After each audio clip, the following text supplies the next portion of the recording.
네. 우리가 계속 지금 5대 제사에 대해서 공부를 하고 있는데요.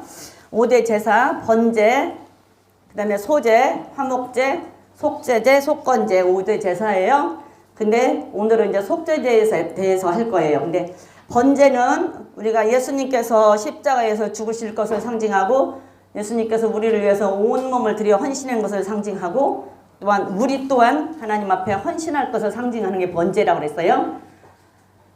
그 다음에 소제는 흠없으신 예수님, 죄 없으신 예수님이 이 땅에 오셔서 십자가에서 죽으심으로 물과 불을 통과하고 죽으심으로 우리의 생명의 떡이 되어주시고 우리를 구원하여 주신 그 은혜에 감사하고 우리가 또 힘들고 어려운 가운데서도 하나님 앞에 나아갈 수 있는 은혜 주신 것을 감사하면서 드리는 게 소제라고 그랬어요. 자, 그 다음에 화목제는 유일하게 화목제는 하나님과 화목하고 하나님과 우리 사이를 화목케 하는 것은 예수님, 그 예수님을 통해서 하나님과 화목하고 하나님과 화목한 자는 또 이웃과 화목하고 그래서 하나님과 화목하고 이웃과 화목하게 되고 그 된 것에 대해서 화목하게 된 것에 대해서 서로 기뻐하며 잔치하고 음식을 나눠 먹는 게 화목제라고 그랬어요. 그래서 유일하게 먹는 제사가 화목제예요. 그래서 화목을 하기 위해서 먹는 게 아니고 화목하고 기념으로 먹는 게 화목제예요. 예? 화목하기 위해서 먹는 게 아니에요.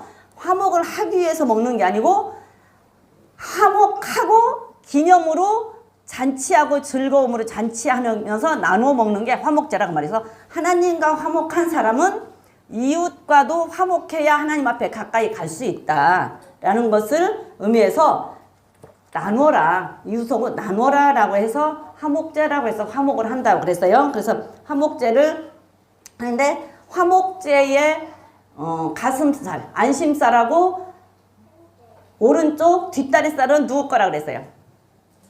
예? 그쵸, 제사장 거예요.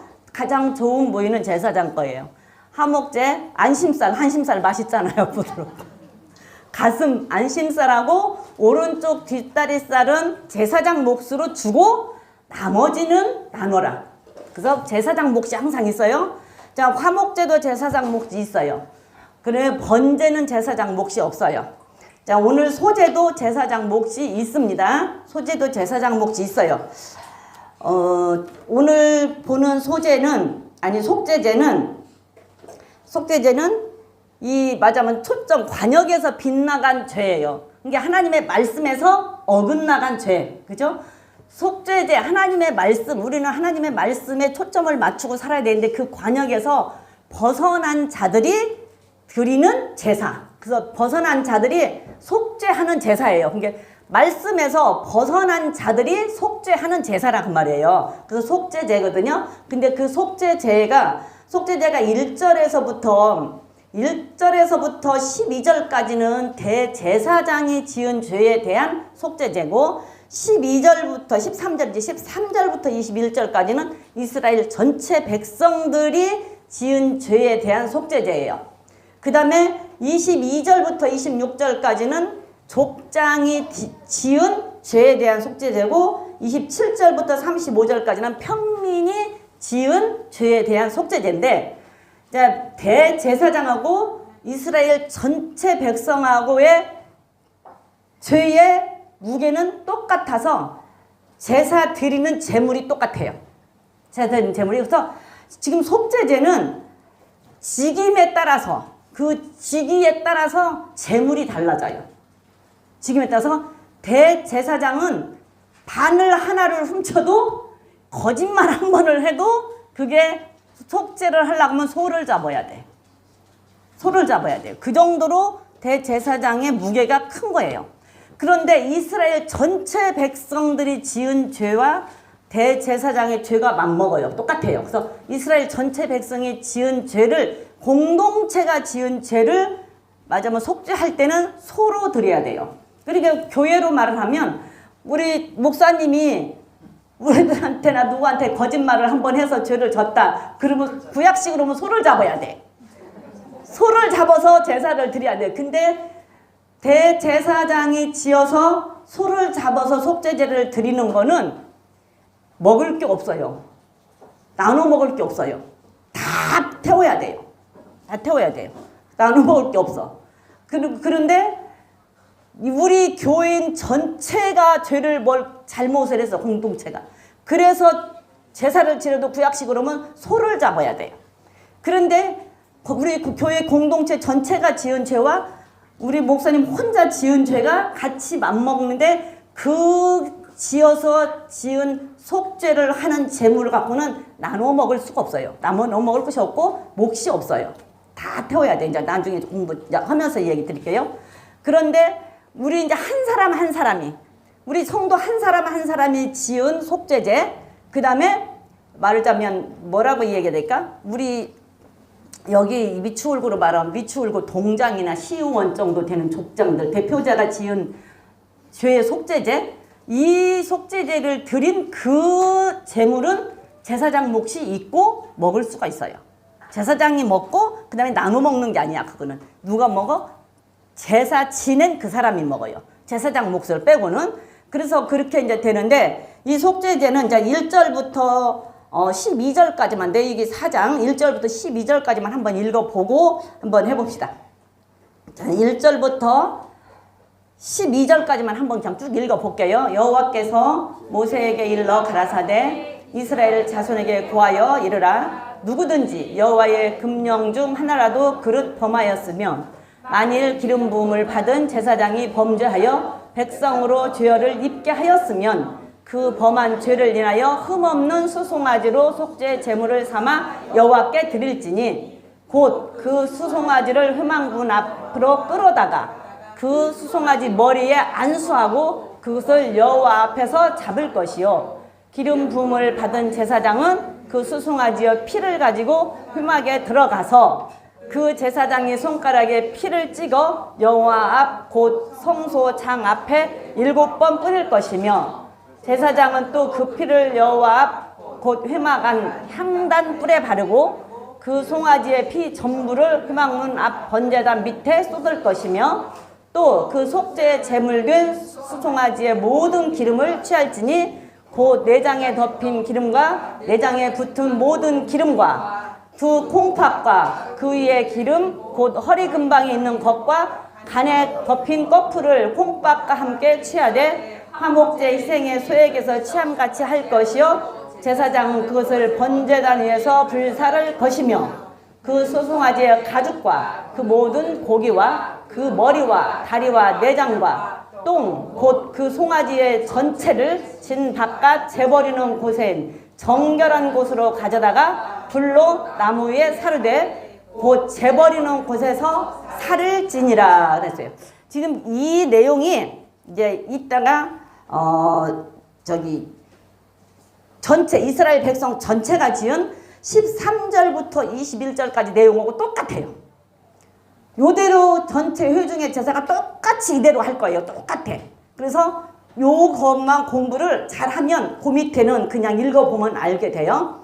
이제 4장 1절을 보니까 여호와께서 모세에게 일러 가라사대 하나님께서 모세에게 지금 이 얘기를 할 거예요. 근데 2절에 이스라엘 자손에게 고하여 이르라. 누구든지 여호와의 금령 중 하나라도 그릇 범하였으면 그렇게 돼 있어요. 그래서 금령이라고 하는 것은 법을 말하는 거죠. 하나님의 말씀, 하나님의 계명, 하나님의 율법을 말하는 거예요.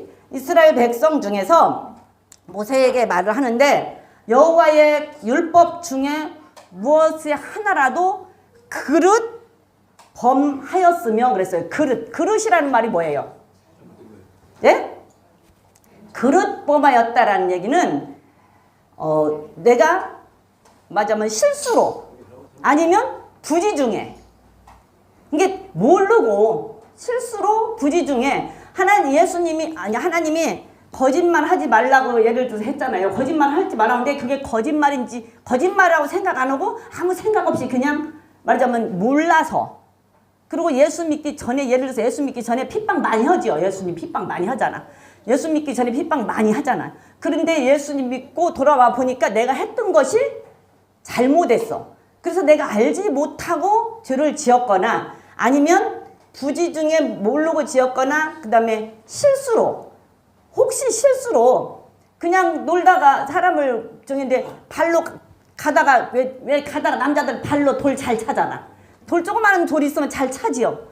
홀딱홀딱 잘 차. 옛날에 시골에서도 보면 예. 조그마한 돌이 있으면 발 톡 차잖아. 근데 그 돌이 그냥 이렇게 가면 괜찮은데 잘못해가지고 그 돌이 날아가서 누구 머리에 갖다 맞았어. 그럼 어떻게 되는 거야? 미필적 고의.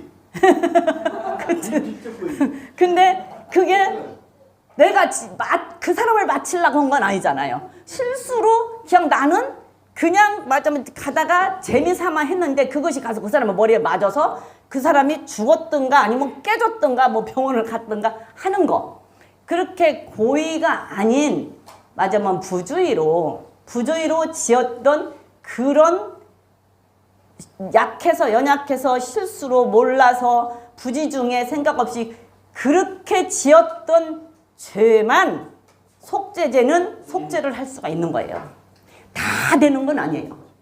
속죄죄는 다 되는 게 아니라 내가 부지중에 실수를 했거나 그 다음에 모르고 했거나 아니면 연약해서 누구에게 강압당해가지고 나는 죄를 안 짓고 싶었는데 막 끌려가가지고 어쩔 수 없는 경우 이런 경우 있잖아요.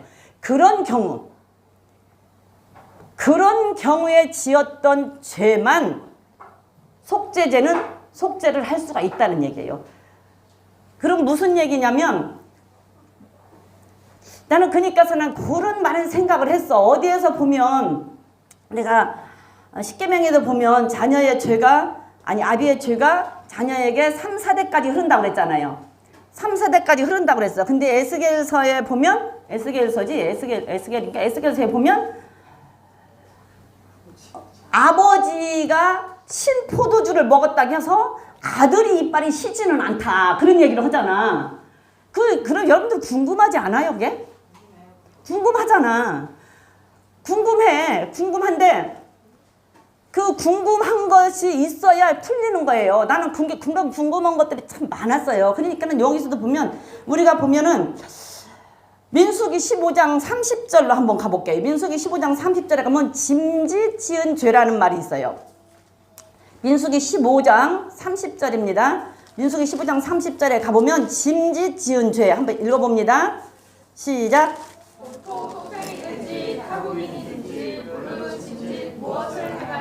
여호와를 회방하는 자는 그 백성 중에서 끊어질 것이요 그런 사람은 여호와의 말씀을 멸시하고 그 명령을 파괴하였은즉 그 죄악이 자기에게로 돌아가서 온전히 끊쳐지리라 그랬어요. 근데 여기에서 짐짓 지었다라는 얘기는 아예 대놓고 알면서도 작정하고 지은 거예요.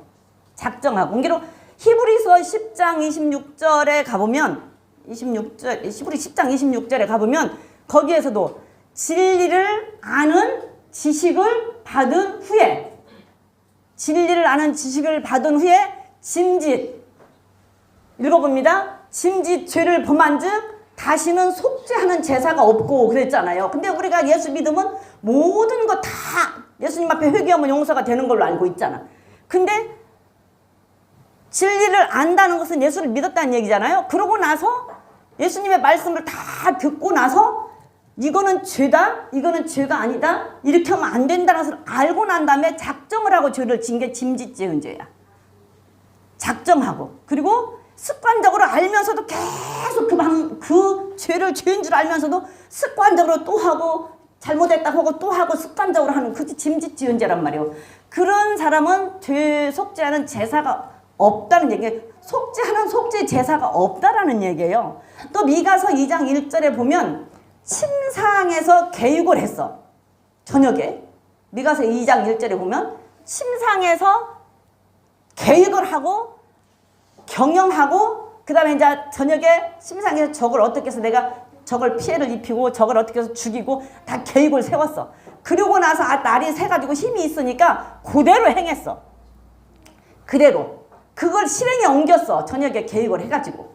그런 사람은 화가 있을진저 그랬잖아요. 그러면 짐짓지었다라는 얘는 계획하고 작정하고 이게 살인죄도 그냥 우발적으로 지은 것은 그 참작이 있잖아. 정상 참작이라는 게 있어서 형이 좀 감면이 되는데 어떻게 해서 어디 가서 뭘 사다가 어떻게 해서 어떻게 하고 그냥 그놈을 치밀하게 계획해서 한 사람은 형이 더 깊어지잖아요. 그거하고 똑같은 거야. 그래서 그렇게 하면 그러면 이 사람은 이렇게 하면은 그러면 하나님의 용서가 절대 안 되냐 그 말보다는 하나님의 용서가 절대 안 된다는 말, 용서가 절대 안 되는 것도 있지요. 성령 해방죄 같은 거 용서가 절대 안 돼요. 고라당이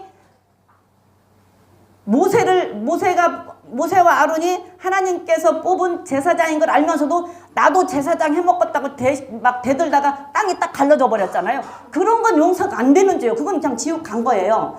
그런 죄는 죄지만 그렇지 않는 것들은 여기에서 지금 속죄하는 제사가 없다라는 얘기는 그 사람이 완전히 지옥을 간다는 말보다 다윗이 작정하고 죄를 졌잖아요. 그죠? 다윗이 작정하고 계획하고 우리아를 범하고 밧세바를 범하고 계획하고 우리아를 죽였어요. 그렇잖아요. 그래갖고 나단 선지자가 와서 너 죄를 졌다라고 얘기하니까 잘못했다고 했어요. 잘못했다고 했는데 하나님이 용서했으니까 나도 용서도 너는 죄를 용서를 받았다라고 얘기했잖아요. 그런데 그 대가로 어떻게 했어요? 아들 죽었잖아요.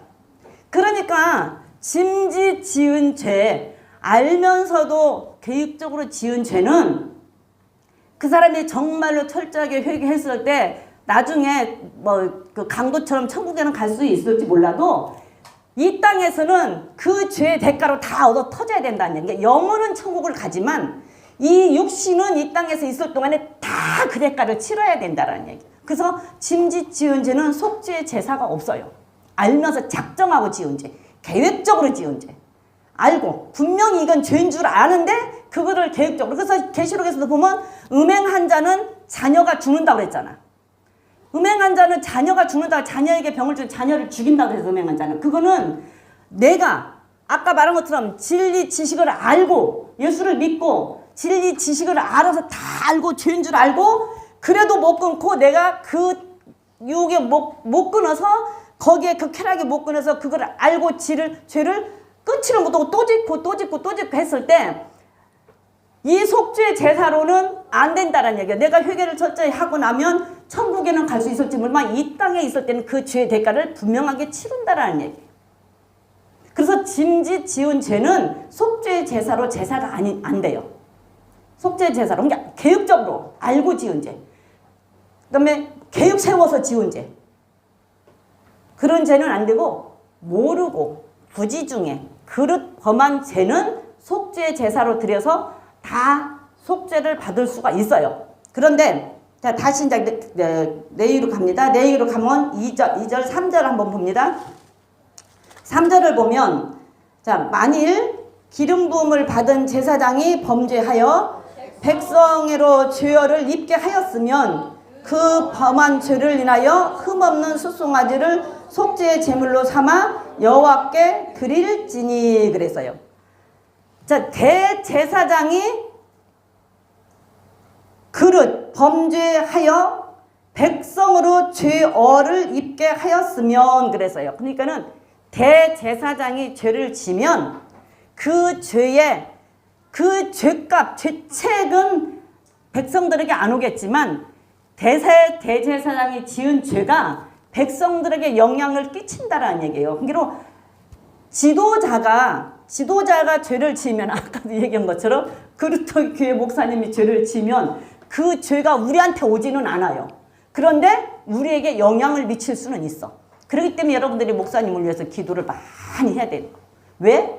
목사님이 만약에 죄지면 그게 여러분들한테 다 영향이 미쳐진다니까. 그러니까 목사님을 위해서 기도를 많이 해야 된다고. 죄짓지 않게, 목사님 타락하지 않게. 그래야 여러분들에게 복이 와.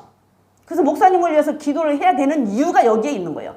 그래서 목사님에 대해서 기도를 많이 해야 되는데 만약에 그랬으면 흠없는 수송아지로 속죄의 제물을 삼아 여호와께 드려라 그랬으니까 아니, 왜 제사장이 죄를 졌는데 우리한테 그래요? 이럴 수 있잖아요. 근데 또 다윗 얘기지만 사무엘하 24장에서 보면 다윗이 인구조사를 했잖아요. 다윗이 인구조사를 해서 그 죄로 인해서 백성들이 죽었어요. 온역으로. 그죠? 백성들이 온역으로 죽었어요. 그러면 그 인구조사는 누가 했어요? 다윗이 했어요. 근데 당시에 다윗은 이스라엘의 대표자잖아요. 이스라엘 백성의 대표자란 말이에요. 근데 대표자가 죄를 졌는데 그 영향은 누가 받았냐고. 백성들이 받았잖아요. 그러니까 백성들이 받으니까 다윗이 죄는 내가 졌는데 왜 백성들이 무슨 죄가 있어서 백성들한테 그러니까 나와 내 가정을 차라리 버려주세요 하니까 하나님이 그 온역을 그치게 해주셨잖아요. 그런 것처럼 지도자의 무게가 그 정도로 크다라는 얘기예요. 지도자의 무게가. 그래서 교회에서나 나라에서나 지도자들이 얼마나 막중한 책임을 갖고 있는지는 우리가 그래서 교회에서는 교회 지도자를 위해서도 기도해야지만 나라의 지도자를 위해서도 기도를 우리는 해야 된다는 얘기예요. 나라의 지도자가 잘못되면 그게 다 백성들한테 간다니까. 나라의 지도자가 잘못되면 그게 다 백성들한테. 왜 백성들이 그 고난을 당하니까. 교회도 마찬가지지만 나라도 마찬가지란 말이에요. 그래서 그 죄가 백성들에 간다고. 그래서 역대상 7장 15절인가 역대하 7장 15절인가 보면 백성이 돌이키면 그 땅을 하나님께서 고쳐주신다고 그랬어요. 백성이 돌이키면 내 이름으로 일컫는 내 백성이 그 악한 길에서 떠나 겸비하고 기도하여 내 얼굴을 구하면 내가 하늘에서 듣고 그 죄를 사하고 그 땅을 고칠지니라. 그래서 믿는 자들이 믿는 제사장이 잘 살면 땅은 깨끗해지는 거예요. 땅은 깨끗해지는. 그리고 나라의 지도자들이 잘 살면 땅은 깨끗해지는 거예요. 근데 나라의 지도자들, 위에 지도자들이 잘못 살면 누가 고생해요? 백성이 고생해요. 집안에서 아버지가 잘못하면 새끼들이 고생하는 거 똑같은 거예요. 집에서 남편이 잘못하면 각시가 고생하고 새끼들이 고생해. 그죠? 집에서 남편이 잘해야 온 가정이 화목해. 나라의 지도자가 잘못하면 나라가 고생해, 백성들이 고생해요. 교회의 지도자가 잘못하고 죄를 지면 교회 성도들이 고생을 해요. 그래서 믿는 자가 잘 사는 것이 첫 번째예요. 첫 번째로 지도자가 잘 사는 게 첫 번째예요. 그래서 교회에 먼저 믿은 지도자들을 위해서 우리가 기도해야 되는 게 그거예요. 그래서 하나님께서는 믿는 사람을 보고 이 땅을 멸할 것인지 안 멸할 것인지를 결정을 하지 안 믿는 사람 보고 결정하지를 않아요. 그래서 믿는 자가 정말로 잘 살면 그러니까 우리가 지금 보면은 뭐 바깥에서 동성애니 뭐니 막 이런 것들이 엄청 많이 막 진짜 눈앞에 다 우리나라까지 다 왔잖아. 우리나라까지 눈앞에 다 왔잖아요. 마약도 우리나라가 마약의 안심권이라고 했는데 우리나라 마약 안심권 아니잖아요. 우리나라도 지금 마약을 아무 데서나 구했는데 그냥 나는 그거 어떻게 하는지도 모르겠는데 그 인터넷으로 어떻게 하고 어디 무슨 쓰레기통 밑에다가 갖다 놓게 그러고서는 거기 가서 찾아오고 돈 붙이고 이런다네 마약이. 그래가지고 우리 마약은 하수 처리장에서 그거 검사를 한다며요. 하수 처리장에 그걸 떠서 그걸로 마약 검사를 한대요. 얼만큼 마약이 우리나라에 들어갔는가. 근데 마약 검사를 하는데 서울이 1등이고 인천이 2등이래요. 부산이 3등이고. 근데 그게 왜 세상에서 있어요? 교회 안에는 그게 없을 것 같으세요? 교회 안에도 그게 예수 어찌됐든 진짜로 성실한 사람들은 마약을 안 하겠지요. 진짜 성실한 사람은 부정을 안 하겠지요. 진짜로 성실한 사람은 음란을 안 하겠지요. 진짜 성도는, 진짜 신실한 신자는.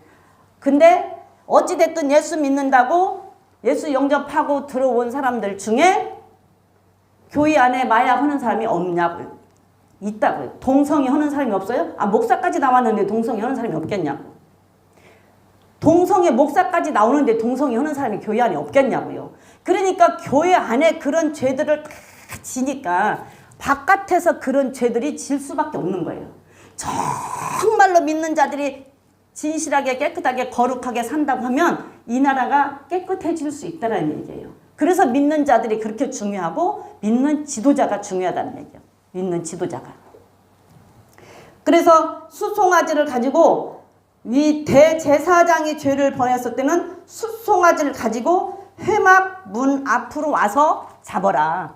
회막문 앞으로 와서 잡아라. 회막문 앞으로 와서 그러다가 거기서 죄를 지은 사람이 안수를 하는 거예요. 이건 자범죄니까 죄를 지은 사람이 안수를 하고 거기에서 회막 문 앞에서 잡고 그 다음에 5절 보니까 기름물 부으면 제사장은 그 수정할 피를 가지고 회막 안으로 들어가서 그 제사장이 손가락에 피를 찍어 여호와 곧 성소장 앞에 7번 뿌릴 것이요 제사장은 그 피를 여호와 곧 회막은 향단 뿔에 바르고 이 향단이 뭐예요? 분향단이잖아. 여기 있는 거 이게 사람으로서 구약시대에는 사람으로서 가장 하나님 가까이 들을 수 있는 곳이 회막 여기 분향단이야. 여기에 분향단은 이 분향단의 향을 피운 옷은 성도의 기도라고 그랬어요. 기도를 의미한다고 그랬어. 그래서 향단 뿔에다가 제사장이 죄를 지은 그 속죄제는 피를 받아가지고 회막 안으로 들어서 성소 안으로 들어와서 이 향단 뿔에다가 피를 발라요. 향단 뿔에다가 기도하는 데다 뿔을 바른다니. 근데 이게 이스라엘 공동체 전체가 죄를 지었을 때도 똑같이 향단 뿔에다 피를 발라요. 이 얘기는 뭐냐면 이스라엘 공동체 아까 지금 앞에 말한 거하고 똑같아. 이스라엘 공동체 전체의 죄와 대제사장이 지은 죄는 이 향단 뿌리면 기도라고 그랬어요. 기도에 관여가 된다라는 얘기야. 그래서 대제사장이 죄를 짓고 이스라엘 온 백성이 죄를 지면 하나님이 기도를 받지 않고 하나님의 기도에 응답하지 않고 하나님의 기도의 임재가 끊어진다라는 얘기예요. 향단 뿔에 바른다라는 얘기는 속죄한다. 이게 여기서 죄를 졌으니까 여기서 이제 다시 죄를 속죄하려고 지금 뿌리는 거잖아. 그러니까서는 지도자, 제사장이나 온 백성들의 죄는 지면 하나님께서 그 죄인의 기도는 안 받기 때문에 기도를 받지 않고 하나님의 임재가 끊어진다라는 얘기예요. 그러니까 하나님의 임재가 끊어지면 그러면 이제 하나님의 임재가 끊어지면 그때부터는 뭐가 와요? 저주가 오는 거지. 저주가 와요. 하나님의 임재가 끊어지면.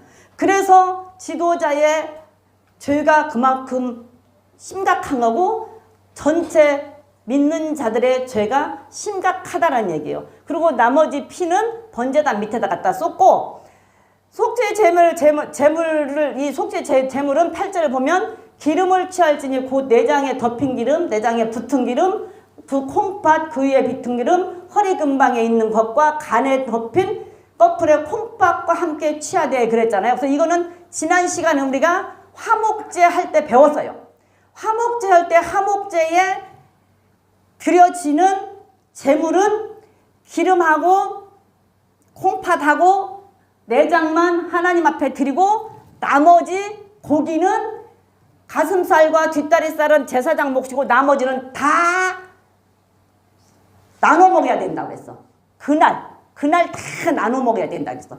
그래서 그거하고 화목제와 헌거하고 똑같이 취하라는 얘기는 여기에서 지금 기름하고 콩팥하고는 번제단에서 태워요. 기름하고 콩팥하고는 번제단에서 태워요. 피는 가지고 들어와서 분향단에 바르고 나머지 피는 번제단에 갖다 쏟았어요. 그리고 이제 고기, 이제 그러면 이 고기가 있을 거 아니야. 고기. 머리도 있을 것이고 다리도 있을 것이고 소를 한 마리 잡았다고 하면 그 고기가 얼만큼 많아요? 엄청 많겠죠. 크겠죠. 그 고기는 어떻게 하냐? 그러면 그 고기는 자 9절 읽어봅니다. 10절 읽어볼게요.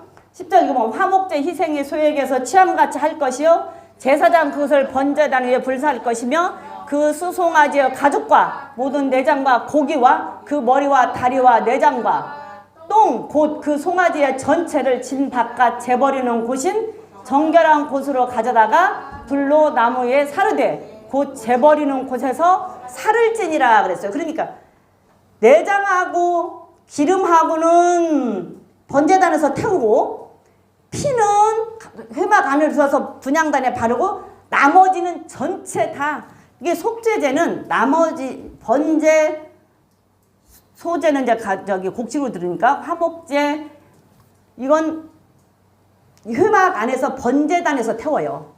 번제단에서 태우는데 이 속죄제는 번제단에서 안 태워. 내장하고 기름만 번제단에서 태워. 근데 화목제 할 때 내장은 뭐라 그랬어요? 내장 그 속에 있는 내장은 정말로 내 중심을 다해서 하나님 앞에 드려지는 거라고 그래서 피는 내 정말로 생명을 다해서 하나님 앞에 드려지는 거라고 해서 그리고 나머지는 진 바깥에 재버리는 곳에 가서 태워요. 전체 다 그 소 한 마리를 다 들고 나가서. 자 그러면 진 바깥이라고 하면 진 바깥이라고 하면 어디가 진 바깥일까? 예? 성전 밖에. 성전 밖에. 그러니까 저도 이 내기를 공부를 하면서 또다시 많은 것을 배워서 저도 아무 생각 없이 지금까지 했고 진 바깥이라고 하면 자 지금 저기 지금 성막 이게 성막이라고 치자고 이게 성막이라고. 그러면 성막이면 이 성막이면 동서남북으로 이 동서남북으로 한 곳에 세 지파씩 있죠. 지금 여기에 여기에 세 지파가 쭉 이렇게 진을 칠 거란 말이에요. 여기에 세 지파가 진을 쳐요. 또 여기에 세 지파가 진을 쳐. 이쪽에 세 지파가 진을 치겠죠. 그래서 12지파가 한 지파, 세 지파씩 한쪽에 동서남북으로 세 지파씩 진을 치고 산단 말이에요. 그러면 이스라엘 백성이 몇 명이라고 그랬어요? 몇 명이 나왔어요? 그쵸? 한 200명 이상 되죠. 근데 남자만 쳤을 때 장정만 60만이라고 그랬어. 그럼 남자 장정만 쳐서 60만이라고 하면 한쪽에 한 15만 명씩이 살 거란 말이야. 그죠? 한쪽에 15만 명씩이 살겠죠. 남자만 쳐서 15만 명씩이 사는데 그 애굽에서 이스라엘 백성들은 무엇을 하고 살았어요? 목축을 하고 살았잖아. 종으로 사는데 처음에 목축을 하고 살았잖아요. 그러면 거기에서 목축을 했던 그런 소나 양들을 다 끌고 나왔을 거 아니야. 그러면은 이 한쪽에 15만 명씩이 살 때 나도 생각이 없었어. 생각이 없었는데 희성이야 때문에 많이 배워. 희성이 때문에. 도망가지 말고 들어 희성아. 지난주에 희성이가 나보고 이렇게 물어봐요. 다음 주에 뭐 할 거예요? 그래서 이제 화목제 했으니까 속죄제 할 거야. 5대 제사 끝났어요. 그래서 아직 안 끝나서 3개 했으니까 2개 남았지. 그랬더니 뭐 할 거예요? 속죄제 할 거예요. 그랬더니 화목제는 저기 뭐야 그 광야인데 거기서 어떻게 먹어요? 그래. 광야인데 거기서 어떻게 먹어요? 어떻게 먹고 그걸 다 끓여 먹고 그걸 먹어요? 이래. 근데 나는 나도 생각 없이 있다가 그 말을 듣고 광야도 사람들이 어차피 살고 하니까 먹을 것이 있고 해야 되니까 먹고 살아야 되는 게 그런 것도 있지 이렇게 하고는 이제 차가 오니까 그냥 갔어요. 근데 그 말이 계속 내 귀에서 맴도는 거야. 그래 맞네. 광야인데 그래 그게 이해가 된다. 어떻게 그거를 여러분들 그거 생각해봤냐고. 희성이만 또 못해 여러분들은. 그거를 생각을 해야 그게 풀리는 거예요. 근데 나도 그때 궁금한 것이 있으면 계속 궁금증을 갖고 있다면 풀리는데 그게 그 생각을 하니까 나도 그러네. 그래 맞아 광야인데 그게 어떻게 되지? 그 진 바깥이라고 하면 어디가 진 바깥이지? 그러면 어떻게 되는 거지? 이렇게 하고 나도 이제 그게 계속 머릿속에 일주일 동안 맴도는 거예요. 그래서 이제 나도 더 공부를 더 하게 되고 더 보는데 진 바깥이라고 하면 나도 이거 회막 바깥에 저 바깥이 진 바깥인 줄 알아요. 뭐요 이거요? 근데 이게 아니고 진 바깥은 어디냐면 60만 대군이 이렇게 세 지파씩 진을 치고 살잖아요. 그럼 거기에 쫙 둘러 있으면서 다 텐트를 치고 살 것이고 가축을 기르고 살 것이요. 그러면 이 한쪽의 이 평방미터가 얼만큼 차지할까?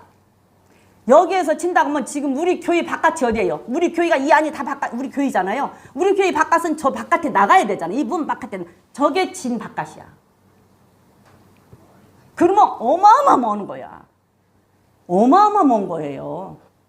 진짜로 어마어마한 거야. 그러면서 생각한 게 희성아, 광야에서도 하나님이 이스라엘 백성들의 그 가축들을 다 애굽에서 끌고 나와가지고 광야에 나와서도 가면서 없으니까 가는 곳마다 물을 줬잖아. 한 게 물을 갖고 먹고 살아야 되고 또 가는 곳마다 번제단이 있어 제사를 드린 게 불은 항상 있었고 그리고 하나님의 임재가 이스라엘 백성들을 구름 기둥으로 낮에는 덮고 저녁에는 불 기둥을 덮었잖아요. 그 불 기둥으로 구름 기둥을 덮는 그 임재가 이스라엘 백성들이 진치고 사는 이 둘레는 다 덮었잖아.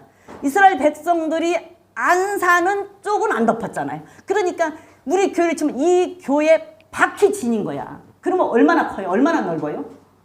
어마어마 넓어.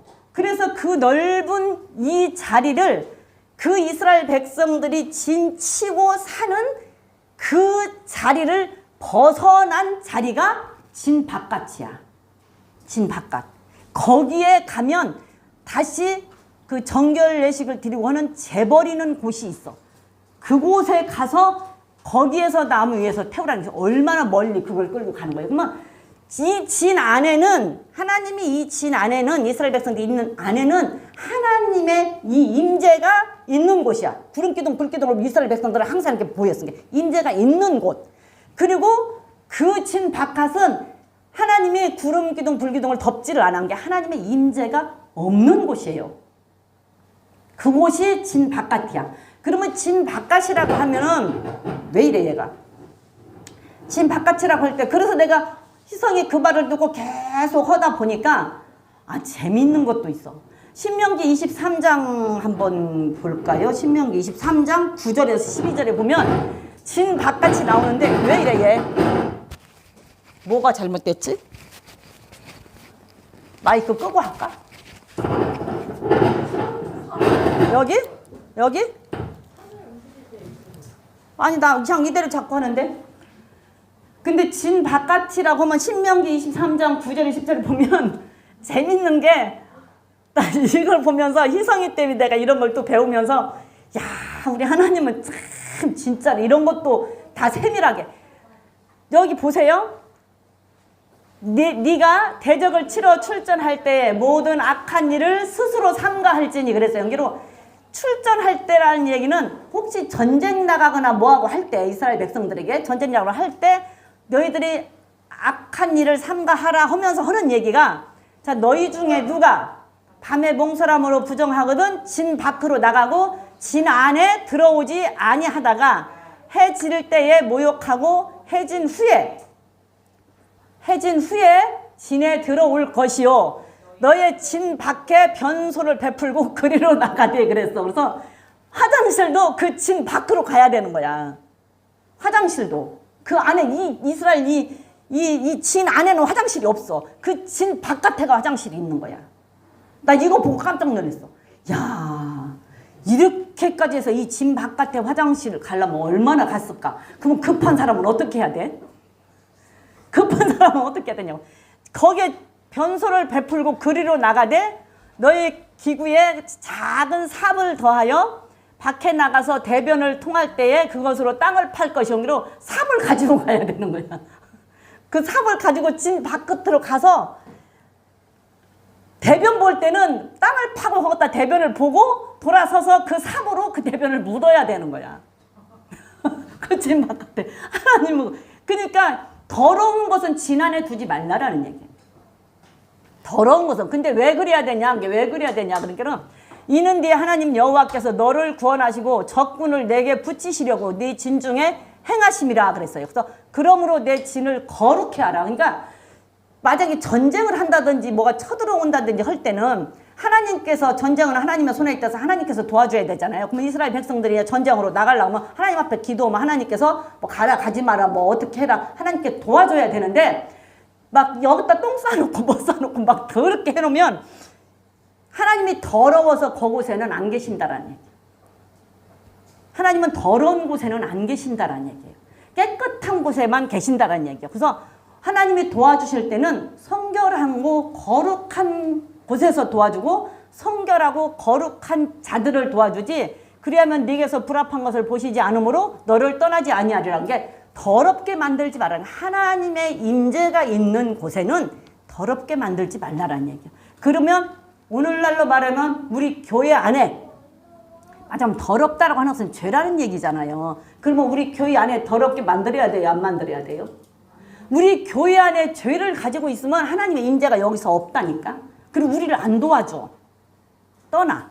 그러면 또다시 바꿔 말하면 우리의 몸이 하나님의 성전이라고 그랬잖아요. 그러면 우리의 몸 안에 내 마음 안에 죄가 있다고 한다면 더러운 것이 있다고 한다면 속죄 제사를 드리지 않고 그냥 그대로 갖고 있으면 여기에 하나님이 계시냐고.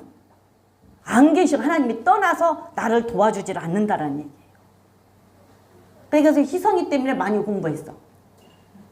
그런 것이 궁금해야 이게 궁금증이 풀려요. 그러면 이스라엘 백성들은 갑자기 생각난 게 하나 이 얘기 더 할게요. 왜 하나님께서 이스라엘 백성들을 애굽으로 보냈을까? 하나님께서 가나안 땅을 주시겠다고 그랬잖아요. 가나안 땅을 주시겠다고 했는데 가나안 땅 그냥 보내면 되잖아. 근데 이스라엘 백성들을 애굽으로 보냈잖아요. 가나안 땅은 여러 족속들이 다 살잖아요. 그러니까 가나안은 이 족속, 저 족속을 다 받아들이니까 이스라엘 백성들이 인구가 적고 없잖아. 적은 수였잖아. 그때는. 그 숫자가 가나안 들어가 살다 보면 그들하고 다 섞어져서 그들에 흡수돼가지고 다 섞여서 이스라엘 백성들의 그 유대인의 정통성이 없어져 버려. 다 섞여져가지고 다 받아들이니까. 가나안 사람들은 이 사람도 받아들이고 저 사람도 받아들이니까 다 섞어져서 받아들이니까. 근데 애굽에는 당시 애굽 사람들은 그 이집트 애굽 사람들은 히브리인들을 굉장히 안 좋게 봤대요. 그리고 목축하는 사람들을 굉장히 안 좋게 봤대요. 그래서 밥도 같이 안 먹대. 목축하는 사람들을 굉장히 맞으면 하찮게 본 거예요. 그러니까 나는 하나님께서 거기는 가면 섞이지 않고 이스라엘의 그 큰 민족을 준다. 근데 민족을 만들어서 그 유대인들을 그대로 민족을 만들 수가 있으니까 요셉을 먼저 보내고 야곱을 보냈을 때 요셉이 어디를 준다고 하냐면 고센 땅 달라고 하세요. 그래서 고센 땅은 목축이 많으니까 거기는 양떼를 기르기가 좋을 것이다. 그래서 거기서 양떼를 기르면 그 사람들은 이 사람들을 관여를 안 하니까 이스라엘 백성들만 거기에서 고센 땅에서 살다 보니까 거기에서 그 이스라엘 백성들의 전통성을 갖고 그 핏줄을 유지하고 큰 민족을 이루어서 나올 수가 있었다라는 얘기. 그래서 애굽으로 보냈다는 얘기. 하나님께서는 그 모든 것을 다 아시고. 그래서 진 바깥에 나간다라는 얘기는 하나님이 계시지 않는 곳, 하나님의 인재가 없는 곳이기 때문에 이스라엘 백성들 전체가 그 텐트 치고 사는 그 바깥으로 가는 거예요. 그래서 진 밖에서 죽는 거, 우리 안식일 안 지키면 진 바깥에서 끌어다 죽이라고 민수기 15장에서 그랬어. 민수기 15장에서 도피성 얘기할 때 진 밖에서 안식일을 안 지키면 진 바깥으로 끌어다가 죽이라고 했거든. 그런 게 진 바깥으로 끌어갔다라는 얘기는 진 밖에서 죽었다라는 얘기는 하나님이 없는 곳에서 죽었다라는 얘기예요. 그러니까 지옥 같다는 얘기가 되겠죠. 그래서 진 밖은 하나님의 임재가 없는 곳이 진 밖이야. 그리고 나도 처음에 아무 생각이 없이 네 바깥이 진 밖인 줄 알았어. 저 성막 밖이. 그렇게 생각했는데 희성이 때문에 내가 공부를 많이 했다니까. 그런 게 궁금하면 그걸 찾고 알고 있어야 되고 또 그 궁금한 것을 생각하고 있다고 보면 누구를 통해서든 알게 된다고. 근데 그 궁금한 것이 없냐고. 희성이만 또 못하다니까. 내가 무서워. 이제 오늘 설교 내려가면 또 뭐 물어볼지. 응? 어떻게 광야인데 어떻게 거기서 그걸 다 나눠 먹고 사냐고. 전부 광야인데. 근데 그게 나도 일주일 동안 계속 머릿속에서 그래 어떻게 살았을까 하고 이제 공부를 하고 하다 보니까 나도 이렇게 그래 이랬겠다. 그래서 희성이한테 내가 오늘 이 얘기를 해줘야 되겠다. 내가 그랬어. 그러니까 이스라엘 백성들이 그 많은 사람들을 끌고 나와서 이렇게 텐트 같은 것을 치고 살았으니까 그 사는 가운데서도 하나님께서는 가는 곳마다 물이 없으니까 물을 줘서 먹게 했고 불이 있으니까 거기서 그 사람들 먹게 만나를 줘서 먹게 했고 그러니까 거기서 제사를 또 번제단에 성막에서 제사를 지내야 되니까 거기서 그거를 잡아서 성막에서 안에서 이제 불을 태워서 끓이든지 해서 또 나눠 먹게 했고 그래서 그렇게 해서 사람 살기 때문에 거기서도 사는 곳이기 때문에 그렇게 살았다라는 얘기예요. 자, 내가 어디까지 했어? 그래서 진 바깥에 재버리는 곳에 갔다라는 얘기는 그것도 있지만 히브리 13장 12절을 보면 영문 밖에서 죽으신 예수님을 상징하는 거예요. 예수님이 예루살렘 안에서 죽은 게 아니라 밖에서 돌아가셨잖아. 그러니까 나는 예수님께서 돌아가실 때 여기에서 모든 것은 다 번제단에서 그 내장만 번제단에서 태웠고 이 육고기는 전부 영문 밖으로 나갔잖아요. 진 밖으로, 진 바깥에 재버리는 곳으로 나갔잖아요. 그러니까 예수님께서 피를 흘리고 이거 안 그랬는데 왜 오늘 왜 이러지? 가만히 갖고 있는데도 그래. 가만히 갖고 있는데도. 가만히 갖고 있는데도 그러는데 예수님께서 피를 흘리시고 예수님께서 피를 흘리셔서 그 피는 하나님 앞에 드려져서 우리의 죄를 사했고 그 다음에 예수님의 몸은 영문 밖에서 그 안에서 성 안에서가 영문 밖에서 십자가에서 죽으신 것을 상징하는 게 속죄제라고. 그래서 진 밖으로 재버리는 곳에 바깥으로 나갔다. 히브리서 10장 한번 볼까요? 10장 12절부터 그러므로 예수도 자기 피로써 백성을 거룩게 하려고 성문 밖에서 고난을 받으셨느니라. 그런즉 우리는 그 능력을 지고 영문 밖으로 그에게 나아가서 우리가 여기는 영관 도성이 없고 오직 장차 올 것을 찾나니 그랬어요. 그래서 그 예수님께서 영문 밖에서 십자가에서 죽으신 것을 상징하는 게 속죄제의 제물이 진 밖에 재버리는 곳에 옮겨진 것으로 상징이 된다 그 말이에요. 그래서 예수님의 그 진 밖, 영문 밖에서 죽은 것을 상징을 하는 거예요. 예수 성 안에서 들어가신 것이 아니라 십자가에서 죽은 것을 상징을 하는 것입니다. 그래서 자 그래서 재버리는 것은 그래서 히브리서 13장에서 지금 영문 밖에서 예수님이 죽으신 것을 상징을 한다고 얘기를 했고요. 자 그러면 만일 이스라엘 온 회중이 그래서 13절부터는 그 온 회중이 이스라엘 백성들이 지은 죄의 속죄제예요. 13절부터는. 그러면 13절부터는 이스라엘 백성들이 지은 속죄제가 대제사장이 지은 속죄제하고 똑같아 내용이. 똑같아요. 똑같은데 왜 걸린 것이?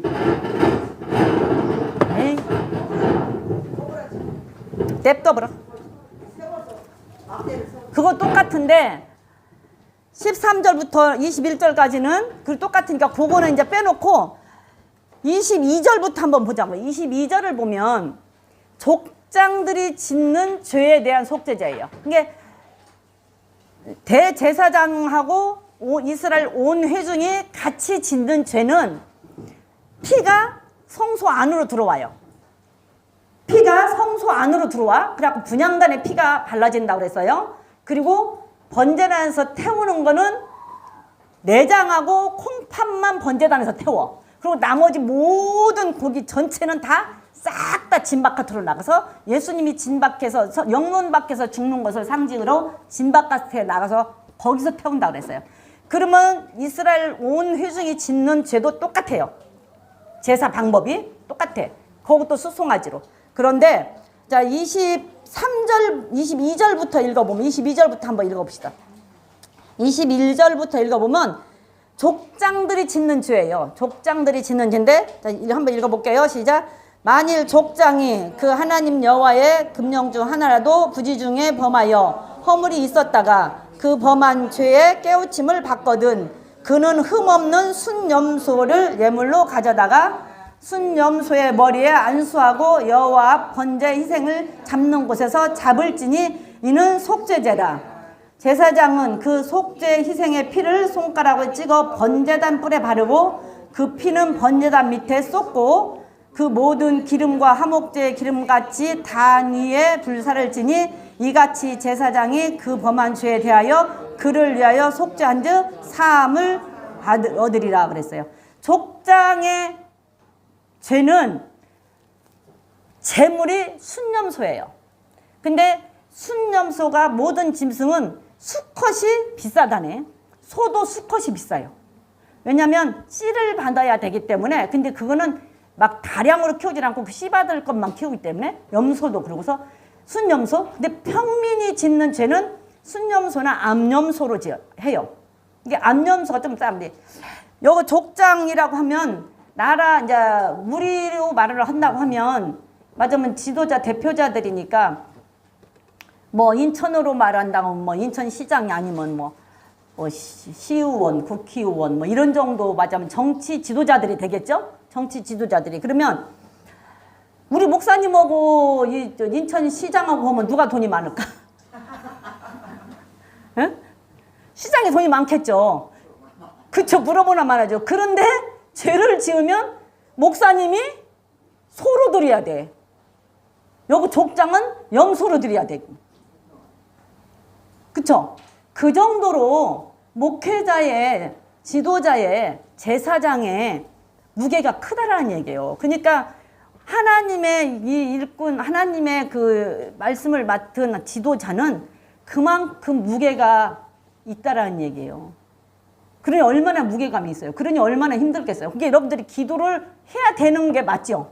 그러니까 지도자를 위해서, 목사님을 위해서 기도를 해야 되는 게 맞은 거예요. 이 족장이 짓는 거다. 그런데 또 여기서 보면 피는 25절에 보니까 제사장이 속죄의 희생의 피를 손가락에 찍어 번제단 뿔에 바르고, 아까는 어디다 바르라고 했어요? 분향단에 바르라고 했죠. 아까는 분향단에 바르라고, 온 회중하고 대제사장은 분향단에 발라 피를 찍어서. 근데 여기는 번제단 뿔에 바르고, 그 다음에 손가락으로 찍어 번제단 뿔에 바르고, 기름은 역시 똑같이 콩팥하고 그 기름, 허리에 붙은 기름, 간에 붙은 기름, 콩팥에 붙은 기름, 비계덩어리, 좌우지간 비계덩어리, 그건 다 띄어서 번제단에서 살려라고 그랬어요. 그리고 피는 번제단 밑에 붙고. 그러니까 화목제 제사를 드리는 방법이 똑같아. 화목제 제사를 이렇게 드리거든요. 이렇게 드리고 못 먹을 거, 이게 비계덩어리하고 콩팥하고 피만 못 먹을 것만 하나님 앞에 드리고 나머지 먹을 것은 다 나눠 먹는 게 화목제란 말이에요. 그런데 화목제 제사에 드린 것처럼 못 먹을 것은 태우는데 번제단에서 태우고 피도 번제단에만 발라. 피가 이 안으로 안 들어간다 그 말이에요. 족장과 평민의 그 제사는, 족장과 평민의 제사는 이 안으로 안 들어가요. 그러니까 나는 지도자의 죄가 그만큼 무겁다니. 그러니까 정말로 지도자는 하나님 앞에 구별된 자로 살아야 된다는 게 맞잖아요. 온 회중도 마찬가지고 우리들도 마찬가지잖아요. 그게 그 하나님의 그 구별된 자로 살지 않으면 하나님의 임재가 떠난다니까. 그렇게 하고 여기서 보면 22절도 보면 만일 평민 하나가, 그러면서 이 평민의 제사도 이 족장의 제사와 똑같아. 못 먹을 것은 번제단에 태우고 피는 번제단에 바르고, 이 고기는 온데 간 데가 없어. 고기 말은 안 해. 고기 말은 안 해요. 그러면 이 고기는 어디로 갔냐 이 말이야. 이 고기는 그래서 이 고기는 제사장의 몫이 있어서 이 속죄제도 이 고기의 몫이 제사장이 먹을 수 있다라고 하는 게, 자 6장 24절 한번 가볼게요. 6장 24절에 가보면, 6장 24절로 가보면 여호와께서 그랬어요. 여호와께서 모세에게 일러 가라사대 아론과 그 아들들에게 고하여 이르라. 속죄제의 규례는 이러하니라. 속죄제 희생은 지극히 거룩하니 여호와 번제단 희생을 잡는 곳, 그 속죄제 희생을 잡을 것이요 죄를 위하여 제사를 드리는 제사장이 그것을 먹되 그 회막들 거룩한 곳에서 먹을 것이며, 무릇 그 고기에 접촉하는 자는 거룩할 것이며, 그 피가 어떤 옷에든지 묻었으면 묻은 것을 거룩한 곳에서 빨 것이요. 예, 근데 그 밑에는 이제 또 저기고, 그래서 이 고기를 제사장 보고 먹으라고 그랬잖아요. 그리고 제사를 그 속죄제에 그 족장이나 평민이나 족장의 제사를 드려주는 제사장, 평민의 제사를 드려주는 제사장이 나머지 고기에 그 가슴살하고 뒷다리살은 화목제 한 대로 그대로 하라 했으니까 뒷다리살은 제사장 몫이라 그 말이에요. 그러니까 평민과 족장이 드려지는 제사의 고기는 제사장 몫이 있어요. 그래서 제사장이 몫이 있고 나머지는 그 제사 드린 사람이 먹어요. 화목제가 아니기 때문에 이건 막 안 나눠 먹어도 되죠. 그래서 이렇게 먹고, 이것은 이제 쭉 보면 오늘 어차피 다 못하니까 그냥 이거를 계속 5장, 6장, 7장까지 아마 계속 해야 될 것 같아. 그러면 5장에서는 이 4장은 속죄제의 제사를 어떻게 드리는가에 대해서 4장에서 얘기하면 5장에서는 속죄제를 어떤 죄를 속죄제를 드리는가에 대해서 나와요. 어떤 죄를. 그래서 무슨 죄를 졌을 때 속죄제를 드리고 무슨 죄를 졌을 때 속죄제를 드리고, 그리고 6장에 가면 이제 속건제에 대해서 얘기가 나오거든요. 그래서 우리가 아까도 얘기한 것처럼 대제사장과 이스라엘 온 회중의 죄는 같이 맞먹고 무게가 똑같다. 그래서 정말로 믿는 자가 중요하고 대제사장이 중요하고 평민들도 마찬가지로 내가 죄를 짓고 속죄 제사를 드리지 않으면 하나님의 임재가 떠나서 진 바깥으로 쫓겨나면 하나님의 임재가 없는 것이란 말이에요. 화목제는 이제 이렇게 말하면 또 어떻게 들을지 모르지만 여러분들 화목제 누구하고 화목 안 하고 싶으면 안 해도 되잖아. 그쵸? 그렇잖아요. 그죠? 안 하고 싶으면 너 꼴보기 싫은데 그 사람 뭐 굳이 화목할 필요 없잖아요. 안 해도 되잖아. 하나님은 하라고 그랬는데 안 해도 돼. 안 해도 되죠. 해도 되고 안 해도 돼. 그거 내 맘이야. 그죠? 내 맘이에요. 엄밀히 따지면 내 맘이 안 해도 돼. 번제가 하나님 앞에 번제로 드려지는데 예수님이 온전히 십자가에서 죽을 것을 상징을 하고 우리를 위해서 헌신한 것을 상징하면 우리도 하나님 앞에 그 감사하고 우리의 모든 죄를 예수님한테 옮기고 우리가 하나님 앞에 나도 이렇게 헌신하겠습니다라고 하는 게 번제란 말이에요. 그러면 내가 헌신을 해도 되고 안 해도 돼. 그잖아요. 여러분들 교회에서 봉사해도 되고 안 해도 돼요. 그잖아요. 해도 되고 안 해도 돼. 주일날 교회 와도 되고 안 와도 돼요. 그거 여러분들 마음이야. 화목제? 내가 저 사람하고 화해 안 해도 돼. 하기 싫으면. 그렇잖아요. 솔직히 말하면. 그런데 화해를 안 하면 어떻게 돼? 안 해도 돼. 안 해도 되는데 안 하면 하나님 앞에 가까이 갈 수가 없다니까. 그러기 때문에 해야 되는 거라니까. 안 해도 돼요. 하기 싫은데 어떻게 꼴도 보기 싫은데 진짜로 꼴보기 싫은데 안 해도 돼. 근데 안 하면 상관없어. 근데 안 하면 하나님 앞에 가까이를 못 간다 그 말이에요. 하나님 앞에 가까이 갈 수가 없어. 그래서 해야 된다는 얘기예요. 그런데 이 속죄제는 해도 되고 안 해도 되는 게 아니에요. 무조건 해야 되는 거야. 속죄제는 무조건 해야지. 내가 잘못했으면 잘못한 것에 대한 것은 무조건 해야 되는데 내가 이 죄를 지고 무지중에 졌을지라도 모르고 지내고 있다가 시간이 흐른 다음에 그게 깨달아졌어. 그러면 그때라도 해야 되는 거야. 그때라도 해야 되는 거라고 속죄제는. 이 속죄제는 무조건 해야 되는 거예요. 안 하면 죽어. 속죄제는. 내가 아무리 모르고 했다 할지라도 안 하면 죽는다. 속죄제는. 그래서 속죄제는 무조건 해야 되는 거고 화목제 번제는 안 해도 되지만 안 하면 하나님 앞에 가까이 갈 수가 없기 때문에 해야 되는 거예요. 안 가면 내가 터지는데 화목을 안 하면 내가 아무것도 안 되는데 그잖아요. 화목을 안 하면 내가 하나님 앞에 복을 못 받고 화목을 안 하면 내가 하나님 앞에 가까이 가지를 못해 하나님 앞에 들어갈 수가 없는데 그러니까 해야 되는 거예요. 근데 속죄제는 하고 내 마음대로 하고 안 하고의 문제가 아니라 무조건 해야 돼. 안 죽으려면. 그게 속죄제예요. 그래서 내가 죄를 지었을 때 부지중에 지었을 때 어떤 일이 있어도 하나님 앞에 드려지는 그 제사 회개는 무조건 하고 가야 되는 게 맞는 거예요. 안 하면 안 됩니다. 그래서 속죄제는 오늘 이렇게 하면서 4장에서 지금 했는데 끝처리까지 다 할 수가 없어서 중간에 끊고 다음 시간에 다시 이어서 하는데 여러분들이 읽어보면 똑같아요. 똑같은 말이기 때문에 읽어보면 다 알 수가 있을 거예요. 그래서 다음 시간에는 5절에 이제 어떻게 하면 되는지를 한번 해볼게요. 자, 우리가 말씀을 생각하면서 우리의 죄, 그 다음에 평민과 족장된 우리의 죄, 또 지도자를 위해서, 나라의 족장들을 위해서 우리는 항상 기도해야 된다는 것을 알고 그들을 위해서 기도를 여러분들이 안 하면 그 죄의 얼이 우리에게 미친다는 것을 알고 우리가 이 시간도 기도하시기 바랍니다.